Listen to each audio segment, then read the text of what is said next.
Agent cinema తర్వాత అఖిల్ ఏం plan చేస్తున్నాడో అర్థం కావట్లేదు.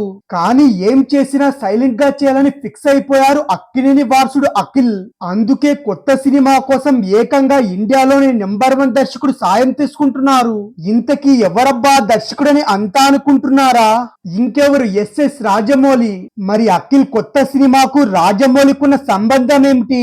ఇండస్ట్రీకి వచ్చి ఎన్ని సంవత్సరాలైనా గజనీలాగా ఇప్పటి వరకు దండయాత్ర చేస్తూనే ఉన్నాడు. ఏజెంట్ తర్వాత అయితే అఖిల్ ఏం ప్లాన్ చేస్తున్నాడో అర్థం కావట్లేదు. బ్లాక్ బస్టర్ అనే పదం మాత్రం అఖిల్ చెవిన పడట్లేదు. క్లాసు మాసు రొమాన్స్ అన్ని ట్రై చేస్తున్నా ఏది వర్కౌట్ అవ్వట్లేదు.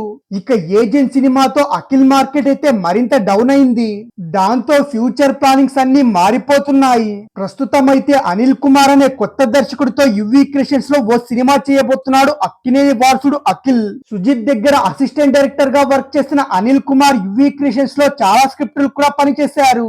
ఈయన అఖిల్ కోసం అయితే పీరియాడిక్ ఫ్యాంటసీ కథను సిద్ధం చేశారట. దీనికి ధీరా అనే టైటిల్ కూడా పరిశీలిస్తున్నట్టు వార్తలు వస్తున్నాయి. ఈ సినిమా స్టోరీ డిస్కషన్స్ లో రాజమౌళి కూడా పాల్గొంటున్నారట. ఈ కథలో రాజమౌళి సూచనల మేరకు కథలో చాలా మార్పులు కూడా చోటు చేసుకున్నాయట. అఖిల్ కోసం రాజమౌళి రంగంలో దిగుతున్నారని తెలిసాక అక్కినేని ఫ్యాన్స్ అయితే పండగ చేసుకుంటున్నారు. ఏజెంట్ ఫ్లాప్ అయిన అఖిల్ ట్రాక్ రికార్డు ఏమంతా గొప్పగా లేకపోయినా కథకు తగ్గట్టుగా భారీగానే ఖర్చు చేయాలని కూడా ఫిక్స్ అయిపోయారు. యువి క్రియేషన్స్ అయితే త్వరలో ఈ సినిమాను సెట్స్ మీదకి తీసుకెళ్లే విధంగా ప్లానింగ్ కూడా చేసుకుంటుంది. ఈ సినిమా కోసం ఊహించినంతగా మేకవర్ కూడా అయ్యారు అక్కినేని అఖిల్.